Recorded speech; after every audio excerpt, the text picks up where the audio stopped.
तो हमने जैसे ये इथेनॉल है, अभी ये तो सबको पता ही है, इसमें ऑक्सीजन दे दिया।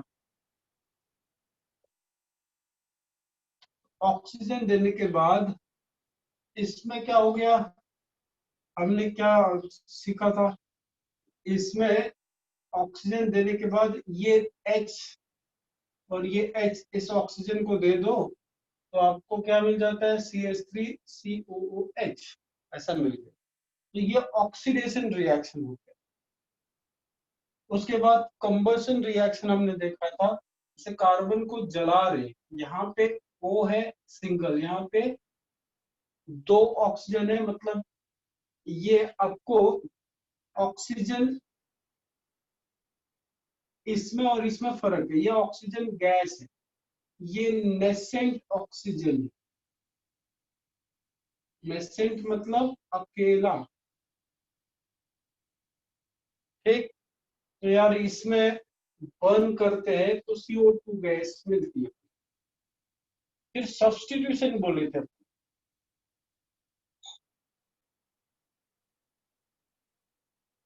सब्स्टिट्यूशन मतलब कोई एक के बदले दूसरा कोई आ जाना, दैट इज सब्स्टिट्यूशन। जैसे यहाँ पे H है, तो ये सब्स्टिट्यूट करना है अपने को, इस H के बदले कोई और चीज अपन लेके आते, तो अपन क्या करते थे, Cl2 ऐड करते थे, Cl मतलब Cl2। तो ये जो H है ये Cl के साथ चला गया, तो क्या निकल जाएगा, -HCl हो जाएगा, मतलब यहाँ से HCl हमने अलग कर दिया। तो फिर अपने को क्या मिल गया, यहाँ पे जो H है वो लगे ही है और इसमें Cl मिल गया प्लस HCl, ये आपका प्रोडक्ट मिल गया। तो क्या होगा कि एक H के बदले जो यहाँ पे आप दिख रहा है वो Cl आ गया, तो इसको हम बोलेंगे कि H के बदले Cl आ गया, तो H क्या हो गया, सब्स्टिट्यूट हो गया। H क्या हो गया, सब्स्टिट्यूट हो गया, उसके बदले में और कोई आ गया। तो इतना सा सिंपल सा रिएक्शन है। क्या आपको समझ में आ गया सबको?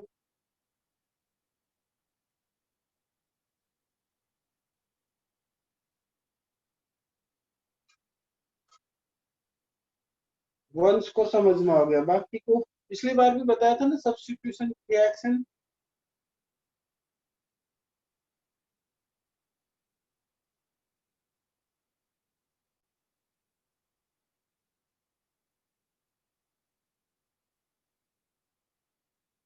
ओके।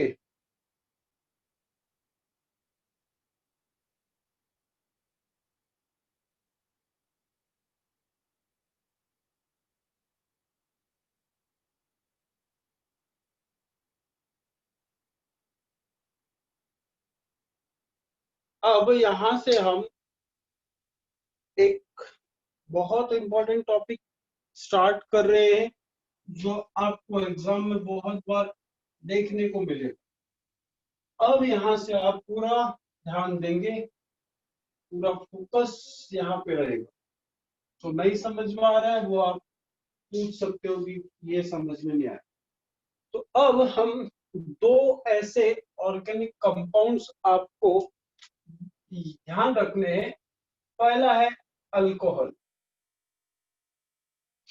पहला है अल्कोहल, दूसरा है एसिड। कौन सा एसिड है, कार्बोक्सिलिक एसिड। तो अल्कोहल में आपको याद रखना है इथेनॉल, एंड कार्बोक्सिलिक एसिड में आपको याद रखना है एसिटिक एसिड, एसिटिक एसिड।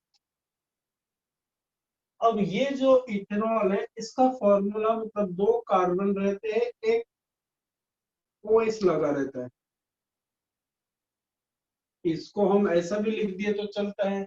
कोई ऐसा लिखता है CH3CH2OH, कोई ऐसा भी लिखता है C2H5OH।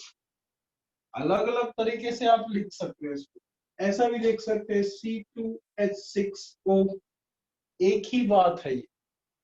ये मॉलिक्यूलर फॉर्मूला होता है, इसमें कार्बन 2 है, हाइड्रोजन 6 है, ऑक्सीजन 1। तो ये अलग अलग फॉर्म में आपको दिखाई देगा, बट आपको सिर्फ इथेनॉल ही पढ़ना है। अब इथेनॉल के बारे में थोड़ा सा और जानकारी अपन ले लेते हैं। तो जो इथेनॉल है, पहली बात, इथेनॉल एक कलरलेस लिक्विड है। रूम टेम्परेचर पे एक कलरलेस लिक्विड है ये, और एक अच्छा सॉल्वेंट होता है ये। सॉल्वेंट होने के कारण इसका यूज मेडिसिन में होता है। एंड मेडिसिन आपको टिंक्चर ऑफ आयोडीन, ये याद रखना है। टिंक्चर ऑफ आयोडीन क्या है कि जब आयोडीन में आयोडीन प्लस अल्कोहल करते हैं, तो ये जो मिक्सचर है इसको बोलते हैं टिंक्चर ऑफ आयोडीन। ये एक तरह से क्या होता है, मेडिसिन होता है। ठीक है, तो अल्कोहल यहाँ पे आपका इथेनॉल है, तो आयोडीन प्लस इथेनॉल आपको टिंक्चर ऑफ आयोडीन देगा, जो एक मेडिसिन के फॉर्म में हमको मिलता है। उसके बाद इसका प्योर फॉर्म बहुत डेंजर होता है, लीथल होता है। लीथल मतलब डेंजर होता है। तो उसको क्या बोलते हैं, प्योर फॉर्म को बोलते हैं अपन एब्सोल्यूट अल्कोहल बोलते हैं। तो जो प्योर फॉर्म है वो बहुत डेंजरस है, उसको हम एब्सोल्यूट अल्कोहल बोलते हैं। एंड इसका एक और पॉइंट याद रखना है, बॉइलिंग पॉइंट 78 डिग्री सेल्सियस में ये बॉयल हो जाता है। कौन से टेम्परेचर पे, 78 डिग्री सेल्सियस पे। तो ये इसके कुछ पॉइंट्स है जो आपको ध्यान में रखने। क्लियर हो गया? इसमें से किसी को कोई डाउट है तो फिर मैं ये दोनों को कंबाइन करूंगा। दोनों को मतलब अपने पास दिमाग में अभी एक ही चीज रखना है, ये जो अल्कोहल है और वो एसिड है, क्योंकि इनके बारे में ही अपने को याद रखना है। तो समझ गया ये सबको?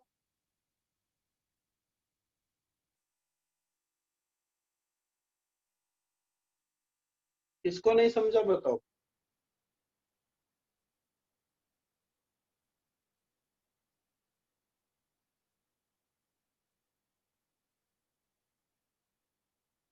समय फुलझेले, ये तो एकदम सिंपल से सेंटेंस है यार, कि इथेनॉल को ये अलग अलग रूप में लिखते हैं अपन। इथेनॉल 2 कार्बन होते हैं, एक OH लगा रहता है, तो उसको अपन इथेनॉल बोलते हैं।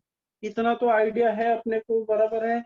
फिर उसके बाद सर लीथल कैसा फॉर्म है? लीथल मतलब होता है डेंजर यार, डेंजरस। अभी तो बताया था, तुम लोग पूरा नहीं सुनते हो। लीथल मतलब क्या होता है, डेंजरस होता है। अब समझ में आया? लीथल का मतलब डेंजरस होता है, इतना ही तो याद रखना है बस।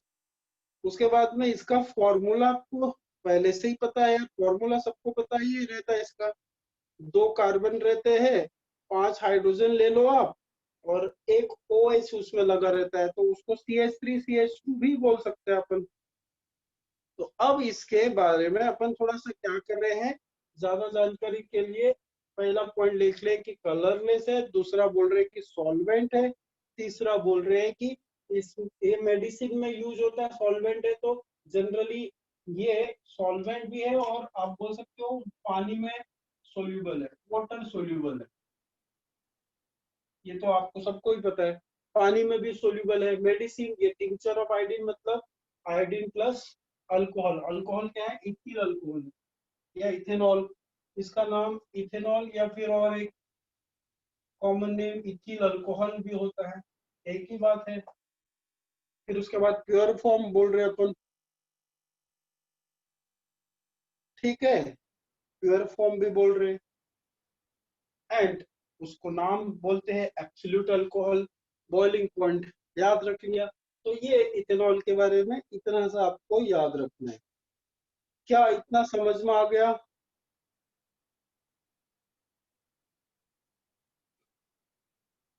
चलिए अब थोड़ा सा उसके बारे में भी अपन चर्चा कर लेते हैं कि एसिटिक एसिड जो रहता है उसके बारे में थोड़ा जान लेते हैं। आराम से करेंगे, कोई प्रॉब्लम नहीं है। अब ये इसको मिटा देते हैं, अब इसके बारे में चर्चा करते हैं। ठीक है, अब दिमाग में यही फॉर्मूला अभी के लिए याद। अब ये एसिडिक एसिड है, इसमें इसको कैसे लिख सकते हैं अपन? ऐसा भी लिख सकते हैं CH3C डबल बॉन्ड OH, ये ऐसा भी लिख सकते हैं अपन। कितने कार्बन है? 2 कार्बन है। कितने हाइड्रोजन है? 4 हाइड्रोजन है। और ऑक्सीजन कितने हैं? 2 है। तो इसको मॉलिक्यूलर फॉर्मूला पूछा तो C2H4OH कितने O2, कितने कार्बन, कितने हाइड्रोजन, कितने ऑक्सीजन है, गिनना है यार, इतना तो सिंपल है। अच्छा, तो इसको, इसका जनरल फॉर्मूला होता है RCOOH, जनरल फॉर्मूला। अब इसके बाद एसिटिक एसिड अगर पानी में मिला दिया मतलब 5 to 7% ऑफ एसिटिक एसिड, ठीक है, 5 to 8% या 5 to 8 लिख लो, 7 ले लो, कोई बात। 5 to 8% एसिटिक एसिड, इसको क्या बोलते हैं? कोई बता सकता है? इन वाटर इस एक किचन में यूज होता है, इसको आइडिया है? यस, विनेगर, हिंदी में इसको क्या बोलते हैं? किसने सुना है क्या? ऐसे ही लिखते साइड। तो विनेगर, ये पहला पॉइंट हो गया इंपॉर्टेंट। उसके बाद ये एसिडिक एसिड जो है वीक एसिड होता है, ये आप एक पॉइंट बोल सकते हो। ये बहुत इंपॉर्टेंट है। 5 to 8% acetic acid in water is vinegar, मतलब थोड़ी सी मात्रा में एसिडिक एसिड होता है, ज्यादातर पानी होता है, उसको अपन बोलते हैं विनेगर। उसके बाद यहाँ पे इसका मेल्टिंग पॉइंट, एमपी मतलब मेल्टिंग पॉइंट 290 केल्विन, ये बड़ा इंपॉर्टेंट है। मतलब ये कितना? 290 माइनस 273 करो तो कितना आएगा? 17 डिग्री सेल्सियस। मतलब 17 डिग्री में ये पिघलने लगता है। मेल्टिंग पॉइंट क्या है इसका? 17 डिग्री है। मतलब ये 17 डिग्री पे ये मेल्ट होने लगता है। इसका मतलब है कि ये जो एसिडिक एसिड है ये फ्रीज, लो टेम्परेचर पे फ्रीज हो जाता होगा। क्या हो जाता होगा? Freezes at low temperature.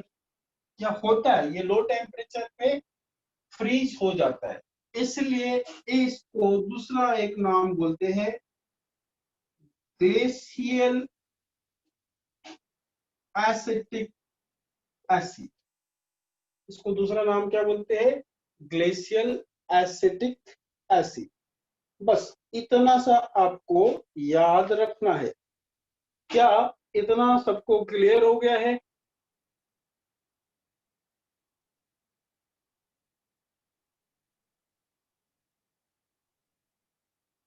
तो हमने दोनों ही कंपाउंड देखते हैं।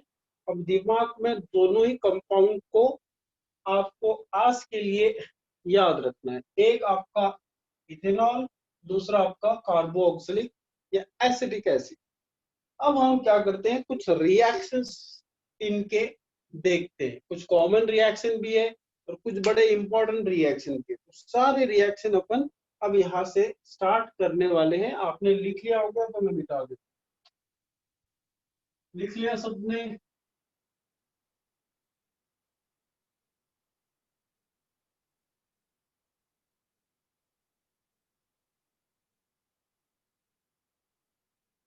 अब मैं दोनों का रिएक्शन ट्राई करता हूँ कि साथ में अपन लिखें। तो पहला है C2H5OH, ये इथेनॉल है। और दूसरा CH3COOH, ये अपना एसिटिक एसिड। तो हम मेटल को रिएक्ट करवाते हैं, जैसे सोडियम लिया मैंने, तो अब दोनों का एक साथ का रिएक्शन देख मैं बता रहा हूं, दोनों को क्या करते हैं, मेटल के साथ रिएक्ट करते हैं। तो हम बोलेंगे एक्शन ऑफ मेटल, एक इथेनॉल में, दूसरा कार्बोक्सिलिक एसिड या एसिडिक एसिड में मेटल का क्या इफेक्ट पड़ता है। तो आपको कुछ नहीं करना है, ये पहले से ही पता है आपको, मेटल आप सोडियम लो, पोटेशियम लो, ज्यादा रिएक्टिव वाला मेटल देना आपको यहाँ पे। तो सिर्फ आपको एक ही चीज करना है, यहाँ पे जो H है इसको और इस H को हटा दो। तो ये H को हटाने के बाद ये कैसा बन जाएगा, C2H5O, ये कैसा बन जाएगा, CH3COO। ये H को हटा रहे हैं, इसके जगह पे Na को ला रहे हैं।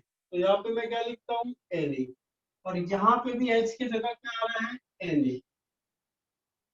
अब वो जो H है वो कहाँ गया होगा, H हम H2 गैस के फॉर्म में निकाल रहे हैं। तो जो H आपने अलग किया वो H2 गैस के फॉर्म में अलग कर दिया। अब ये हाइड्रोजन यहाँ दो है, यहाँ पे एक है, तो वो दो है, हमने एक ही निकाला था, वहां दो लिखा है, क्योंकि हाइड्रोजन गैस होती है जो H2 होता है, मतलब डायटोमिक होती है। तो वहां H2 है, तो यहाँ एक है, तो इसके सामने में मैं क्या करता हूँ, इसके सामने में दो से मल्टीप्लाई करता हूँ, यहाँ पे भी दो से मल्टीप्लाई।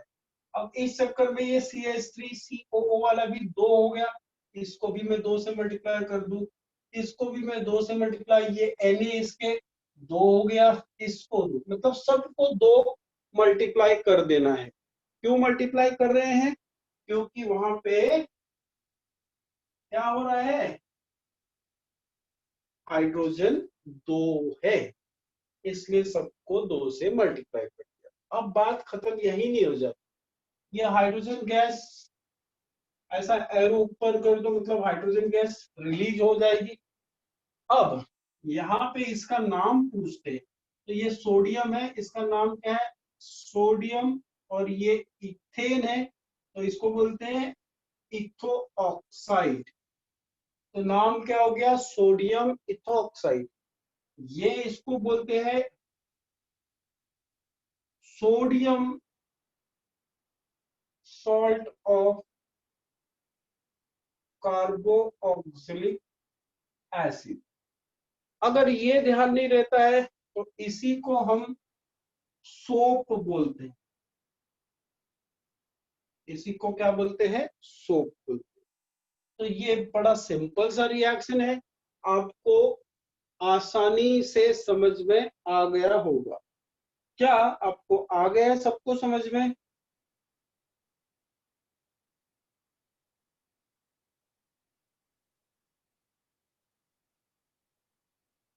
एकदम बहुत मजेदार है, सिंपल सी बात है।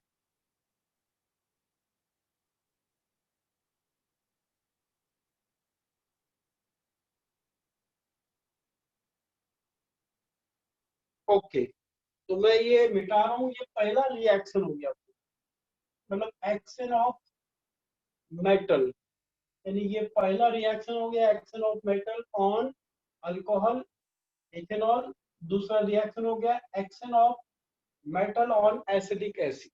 तो एक में दो रिएक्शन हमने कर लिए, बराबर है क्या, एक में दो रिएक्शन हमने कर लिए।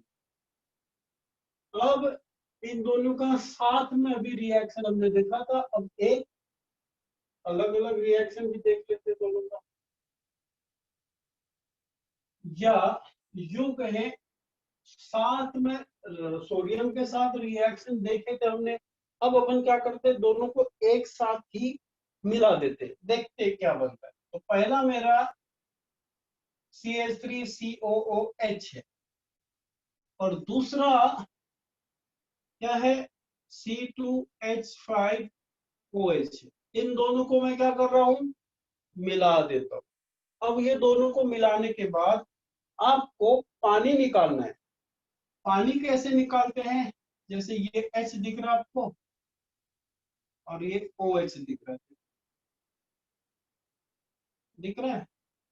मतलब बेटा यहाँ से H निकालने का, यहाँ से OH निकालने का, दोनों को इस तरह से लिख लेने का, जिससे आप समझ सकते हो कि यहाँ से H2O चला गया। अब देखो यहाँ पे क्या रह गया, CH3 COO यहाँ से रह गया।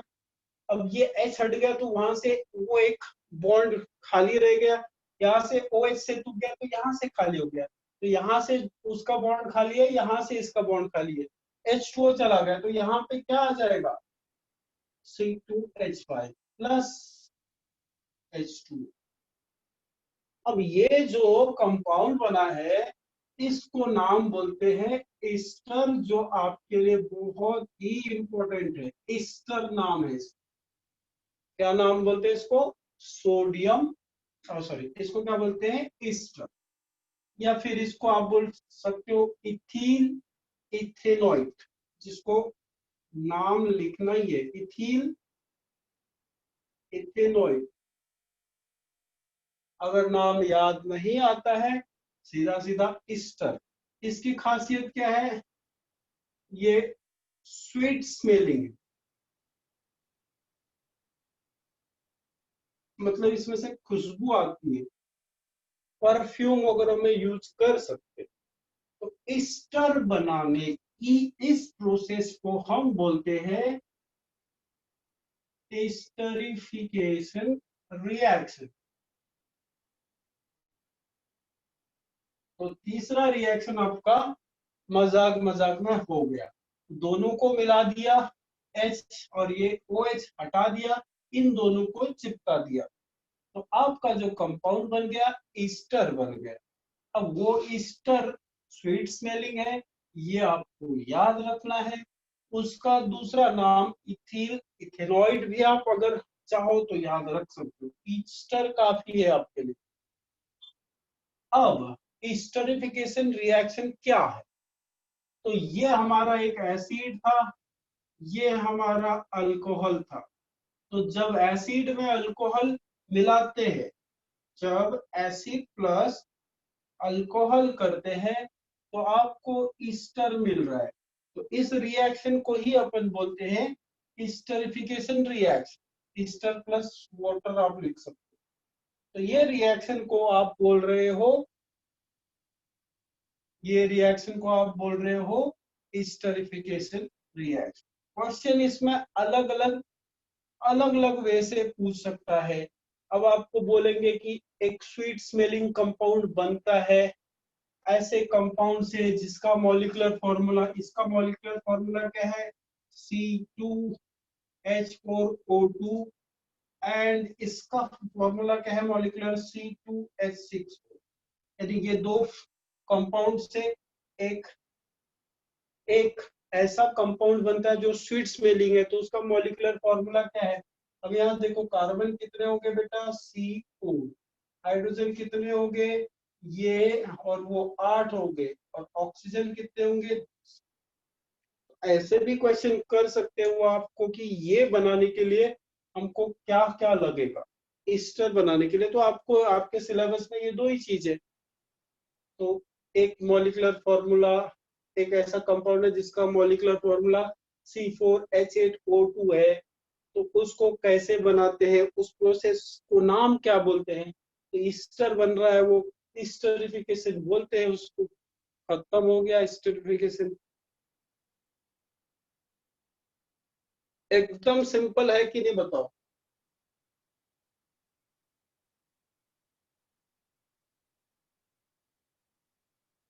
अब इसी रिएक्शन को थोड़ा सा आगे बढ़ाते हैं। अब आपको यहाँ पे ईस्टर मिला, ये ईस्टर को मैं और कुछ ऐड करता हूँ, इसी रिएक्शन को चौथा रिएक्शन बताने जा रहा हूँ, इसी रिएक्शन को आगे बढ़ा रहा हूँ। तो हमारे पास जो प्रोडक्ट था वो क्या था, वो इस तरह से था, CH3COO C2H5, ये ईस्टर है। अगर मैंने इसमें NaOH सोडियम हाइड्रोक्साइड मिलाया, ठीक है, या फिर मैं इसको नीचे लिखूं, इसके NaOH लिख दूं, वो जो इधर पे स्टर बना है इसमें अभी हम क्या मिला रहे हैं, NaOH। तो जब आपको कुछ भी नहीं समझ में आया रिएक्शन कैसा हो रहा है, तो यहाँ पे आप देखो, ये आपको दिख रहा है C2H5OH, मतलब जो आपके पास पहले था C2H5 वो आपको वापस मिल रहा है। तो अब ये तो समझ गया, ये तो इसके साथ में आ जाएगा, यहाँ से टूट गया तो CH3COO, और यहाँ पे क्या आएगा Na। अब ये इसके साथ जुड़ जाएगा तो क्या मिल गया C2H5OH। तो यहाँ पे ये तो आपको पता ही है इथेनॉल है ये अभी मैंने बताया था सोप है, मतलब आपने ईस्टर से सोप बना दिया, ईस्टर से सोप बना दिया, क्या ऐड करके, सोडियम हाइड्रोक्साइड, सोडियम हाइड्रोक्साइड मिला के आपने सोप बना दिया। इसलिए इस रिएक्शन का नाम होता है सैपोनिफिकेशन रिएक्शन। कितना आसान है कि नहीं बताओ, कुछ भी दिमाग लगाने की जरूरत नहीं है, आसानी से आप ये सब रिएक्शन को कर सकते हो। बताओ कितने लोगों को समझ में आ गया।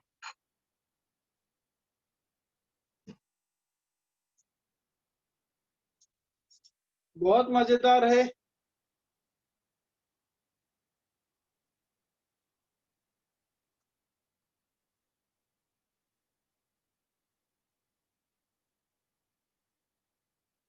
अब सैपोनिफिकेशन की डेफिनेशन क्या है, formation of soap from Easter and sodium hydroxide is known as saponification process. Esterification is the process of formation of ester from acid and alcohol. ये सब चीजें तुम अपने इससे बना सकते हो यार, बना सकते कि नहीं बताओ।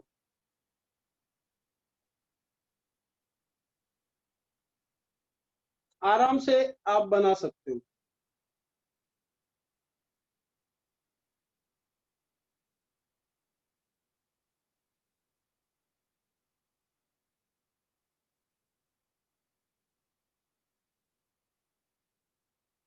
मिटा दूं फिर, समझ गया सबको, वेरी गुड। तो 4 रिएक्शन हमने आज पढ़ लिए, पहले 3 पढ़े थे, ऑक्सीडेशन, उसके बाद में कंबशन रिएक्शन, उसके बाद में सब्स्टिट्यूशन रिएक्शन, उसके बाद में हमने एडिशन रिएक्शन भी पढ़ा था। तो 4 पढ़ लिए थे और आज 4, 8 रिएक्शन हो गए इसके। अब अगला वाला हम आज जो इथेनॉल और एसिटिक एसिड पढ़ रहे थे,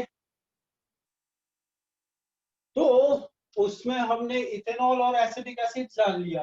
पहले दोनों में Na सोडियम मेटल का एक्शन जाना, फिर दोनों को मिला दिया, फिर उसके बाद ईस्टर बनाया। सैपोनिफिकेशन रिएक्शन पूछा तो यही लिखना ना यार, इतना सा कॉमन सी बात आपको नहीं समझ में आ रही क्या, सैपोनिफिकेशन रिएक्शन बोला तो आप वही रिएक्शन लिखोगे। या फिर दूसरा एक तरीका बताता हूँ, अगर सैपोनिफिकेशन रिएक्शन पूछा तो आपको acidic acid plus plus NaOH, मतलब ये ऊपर वाला एसिड है और ये बेस है, तो ये बेस है सबको पता है, और ये वाला एसिड है अभी हमने देखा। एसिड प्लस बेस हमेशा क्या देते हैं, सॉल्ट देते हैं। तो आपको मैंने बताया था कुछ समझ में नहीं आता है तो पानी निकालो। अब पानी कैसे निकालेंगे जरा देखो, सपोज मैंने यहाँ से वही चीज, यहाँ से H लिया, यहाँ से OH ली, तो इतना अपन क्या कर सकते हैं, अलग कर सकते हैं।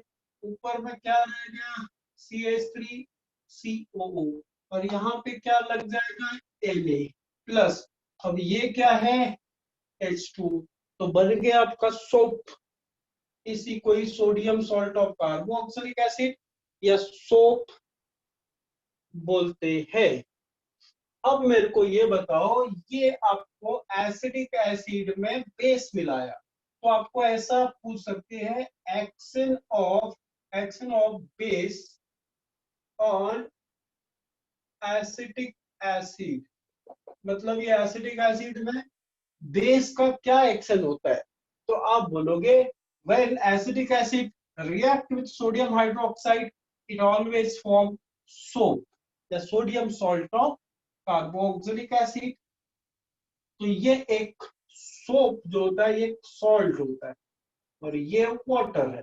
जब भी एसिड और बेस मिलते हैं तो क्या बनाते हैं, सॉल्ट प्लस वाटर बनाते हैं, सॉल्ट प्लस वाटर बनाते। अब इसके बाद एसिटिक एसिड के साथ साथ एक और अपन रिएक्शन देखते हैं, छठा वाला, जो अपन इथेनॉल का देख लेते हैं। इथेनॉल में पूछते हैं कि action of concentrated H2SO4 on ethanol, ये बहुत इंपॉर्टेंट पॉइंट है। इसी को दूसरा बोलते हैं डिहाइड्रेशन ऑफ इथेनॉल या फॉर्मेशन ऑफ अल्कीन या इथीन। ये कैसे भी आपको पूछ सकते हैं, तीनों एक ही बात है, तो पहले समझ लेते हैं। अब यार जब ये H2SO4 कॉन्सेंट्रेटेड जो H2SO4 है, ये एक रिएजेंट है यहाँ पे, जो क्या करता है, जो इथेनॉल में से पानी निकालता है। आप समझो इथेनॉल कैसे लिखते हो, सपोज अभी थोड़ा सिंपल वे से मैं लिख के बता रहा हूँ। इथेनॉल में 2 कार्बन रहते हैं, है ना, ये इथेनॉल हो गया। मैंने क्या डाल दिया इसमें, कॉन्सेंट्रेटेड H2SO4 डाल दिया और टेम्परेचर मैंने रखा 443 केल्विन सपोज। तो यार ये इसमें से पानी निकालता है, ये कॉन्सेंट्रेटेड H2SO4 ऊपर से हीट भी करे तो इसमें से क्या निकल जाएगा बेटा, पानी। अब पानी के लिए आपको क्या चाहिए, पानी मतलब H2O, मतलब एक H और एक OH। तो यहाँ से आप ढूंढो एक H और एक OH। तो एक OH तो मेरे को मिल गया, यहाँ एक OH ये है और एक H ये है। इनको हम क्या करते हैं, साइड कर देते हैं। देखो ये मैंने क्या कर दिया, इस OH को इस H को हटा दिया, निकाल दिया।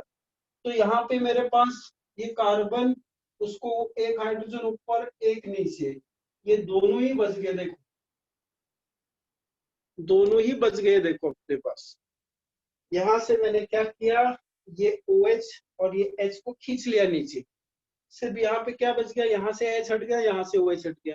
अब ये कार्बन के 3 ही बॉन्ड बन रहे थे, देखो ये कार्बन के 1 2 3, तो बीच में क्या आ जाएगा, डबल बॉन्ड।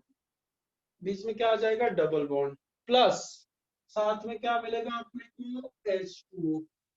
तो निकाला कि नहीं इसने पानी, ये कॉन्सेंट्रेटेड H2SO4 ने इथेनॉल से, इथिल अल्कोहल से पानी निकाल दिया। तो ये पानी निकालने वाला जो रिएजेंट है वो क्या है, कॉन्सेंट्रेटेड H2SO4 है।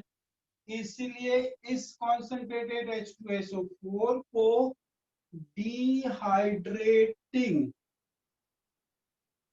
एजेंट, इसलिए इसको क्या बोलते हैं बेटा, डिहाइड्रेटिंग एजेंट। डिहाइड्रेशन मतलब removal of water molecule, removal of H2O। Dehydration मतलब होता है रिमूवल ऑफ H2O। तो डिहाइड्रेशन ऑफ इथेनॉल बोला तो इथेनॉल में से पानी निकालना है। पानी निकालने के लिए कॉन्सेंट्रेटेड H2SO4 की जरूरत है। तो डिहाइड्रेटिंग एजेंट मतलब यहाँ पे कॉन्सेंट्रेटेड H2SO4 हो गया और आपको मिल गया इथीन। अब इसको कैसा लिख सकते हो, CH2 डबल बॉन्ड CH2, या कभी कभी ऐसा भी लिखते हैं C2H4। कितना मजेदार था बताइए आप। एकदम क्लियर हो गया है। बहुत सही, एकदम क्लियर हो गया।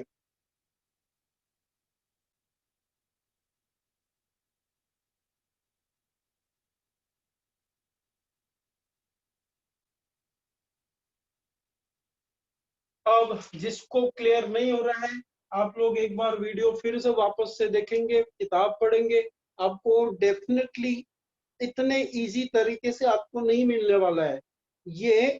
आप एक बार वापस फिर से देख सकते हो, एक बार फिर से वापस आप इसको देख लेना। बहुत ही इंटरेस्टिंग है और इजी रिएक्शन। तो यार इतना तो समझ गया आपको। इसमें हमने क्या किया, सिंपल सा, ये इथेनॉल है, इसमें से पानी निकाल दिया बस। यस स्नेहा, ये भी आपको वहां मिल जाएगा। आज ही मैं अभी डाल दूंगा थोड़ी देर में। आप ये भी पूरा जो भी अभी क्लास आपकी हो रही है वो सब वहां पे मिल जाएंगे।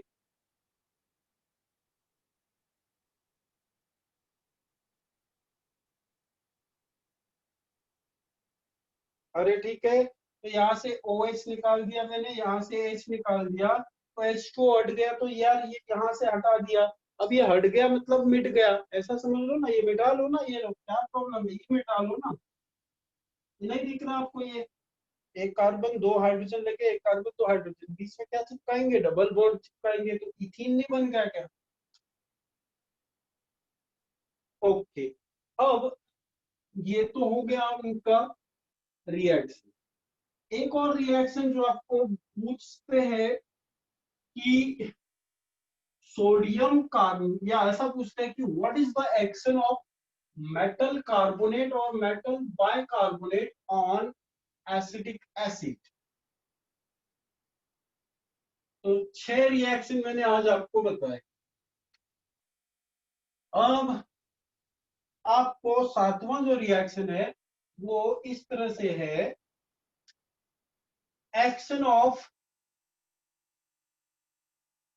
मेटल कार्बोनेट या metal bicarbonate. Action of metal carbonate और metal bicarbonate on acetic acid. Acetic acid में क्या प्रभाव पड़ता है मेटल कार्बोनेट और मेटल बाइकार्बोनेट। अब ध्यान दो जरा, एसिटिक एसिड तो आपको पता है, सबको पता है ना एसिटिक एसिड। हाँ। अब मेटल कार्बोनेट मतलब, मेटल मतलब कोई भी ले लो, सोडियम कार्बोनेट आपने पढ़ा है, सोडियम कार्बोनेट, ये सोडियम कार्बोनेट लिया। बाइकार्बोनेट में क्या होता है बेटा, हाइड्रोजन आता है। तो sodium carbonate and sodium bicarbonate, या इसको सोडियम हाइड्रोजन कार्बोनेट भी बोलते हैं। बस अब इसको सॉल्व करने के लिए आपको कुछ नहीं करना है, सिर्फ मेरी बात पे ध्यान देना है। तो मैंने जहां पे भी आपको बताया है, जहां पे भी आपको CO3 दिखे तो आप क्या करते हो, जेब में एक ऑक्सीजन उसमें से रख देते हो। तो CO3 में से एक ऑक्सीजन जेब में रख दिया, तो यहाँ क्या बच गया, CO2। क्या बच गया बेटा, CO2। CO2 तो गैस है, उसको जाने दो। फिर उसके बाद जेब में आपका ऑक्सीजन है और यहाँ से H, वो जो ऑक्सीजन जेब में है और यहाँ का H, इन दोनों को मिला के क्या बना दो, H2। फिर उसके बाद यहाँ से H हट गया, देखो इससे पहले रिएक्शन आया था, H हट गया, सोडियम इसके साथ में, इसके स्थान में लगाना है, हो गया देखो, सोडियम इसके जगह पे लगा दिया। अब यहाँ पे क्या करना है, सेम वैसी, ये CO3 है, देखो ये समझ गया तो आपको, CO3 में से एक ऑक्सीजन जेब में रखा, CO2 निकाल दो, निकाल लिया। फिर जेब में रखा हुआ ऑक्सीजन, यहाँ का एक हाइड्रोजन, यहाँ का एक हाइड्रोजन, दो हाइड्रोजन और एक ऑक्सीजन से आप क्या बना दोगे, पानी। अब ये हाइड्रोजन चला गया, यहाँ से सोडियम इसको चिपका दो। अब आप देखो, आपको एकदम क्लियरली ये तीन प्रोडक्ट मिल गए, CO2, carbon dioxide, H2O and soap. अब यहाँ पे आप देख पा रहे हो, यहाँ Na2 है, यहाँ 1 है, तो ये ऊपर वाले में आपको 2 से मल्टीप्लाई करना पड़ेगा सब। क्योंकि हाइड्रोजन आपने दो लिए, यहाँ हाइड्रोजन एक ही है, इसको दो से मल्टीप्लाई करोगे, इसको नहीं करना है, और कार्बन को भी नहीं करना।